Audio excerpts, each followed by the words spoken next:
James Comey found out he had been fired as FBI director just like the rest of us by watching it on television.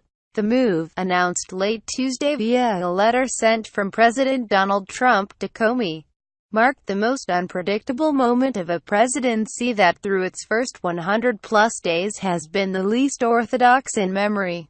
It also ramped up criticism of Trump's judgments. Comey was tasked with leading the investigation into Russia meddling into the 2016 campaign and what, if any, collusion had occurred between Trump campaign operatives and Russian intelligence officials, and left official Washington reeling over a move considered unthinkable as recently as this week. The explanation for the move, which emerged into the stunned silence it caused, made little logical sense. A report from Deputy Attorney General Rod Rosenstein highlighted Comey's handling of the FBI investigation into Hillary Clinton's private email server as the main reason for his dismissal. Rosenstein accused Comey of an attempt to usurp the power of the Attorney General by announcing publicly that he didn't believe any charges should be brought against Clinton in a July 5, 2016 press conference. Compounding the error, the director ignored another long-standing principle. We do not hold press conferences to release derogatory information about the subject of a declined criminal investigation, Rosenstein added. The way the director handled the conclusion of the email investigation was wrong. As a result, the FBI is unlikely to regain public and congressional trust until it has a director who understands the gravity of the mistakes and pledges never to repeat them.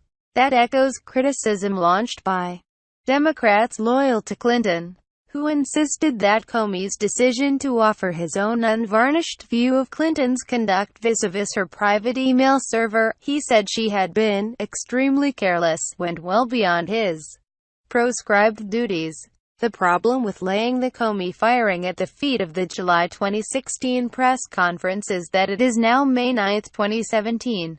Why? If Trump was so unhappy over Comey's handling of the Clinton email investigation, would he say the following of the FBI director in October following the decision to reopen the Clinton case? It took guts for Director Comey to make the move that he made in light of the kind of opposition he had where they're trying to protect her from criminal prosecution. If Trump had such an issue with how Comey had handled the Clinton investigation, why would he not have jettisoned Comey shortly after taking office on January 20? Why? If Trump was so dissatisfied with Comey, would he single the FBI director out for praise in a gathering of law enforcement officials at the White House on January 22?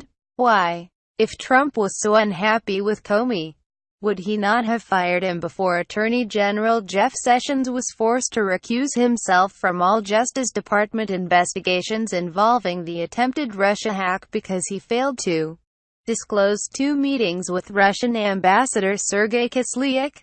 Sessions' recusal effectively made Comey the point person on that investigation. The letter Trump sent to Comey, or, more accurately, released to the media, answers none of those questions while raising even more. The second paragraph, in particular, is eye-popping. While I greatly appreciate you informing me on 3 separate occasions that I am not under investigation, I nevertheless concur with the judgment of the Department of Justice that you are not able to effectively lead the Bureau, Trump wrote to Comey. The not-so-subtle message from Trump. I want everyone to know you told me, 3 times, that I am not the target of this Russia's investigation. You told me that 3 times. Remember the 3 times you told me I wasn't under investigation for this Russia stuff. Also, you're fired. What Trump is doing here is not simply unpredictable. It is potentially very dangerous. Removing the person charged with overseeing an investigation into a foreign country attempting to influence U.S. elections by hurting one candidate, Clinton, and helping another, Trump, sends a chilling message up and down the federal bureaucracy, not to mention the populace. Even if Trump's decision to get rid of Comey had absolutely nothing to do with the ongoing Russia investigation, it looks very, very bad. It looks, to anyone paying attention, like Trump got rid of someone who he didn't think would come to a conclusion he liked regarding Russia. Or that, more generally, that no one, not even an FBI director in the middle of his 10-year term, is safe from Trump's whims.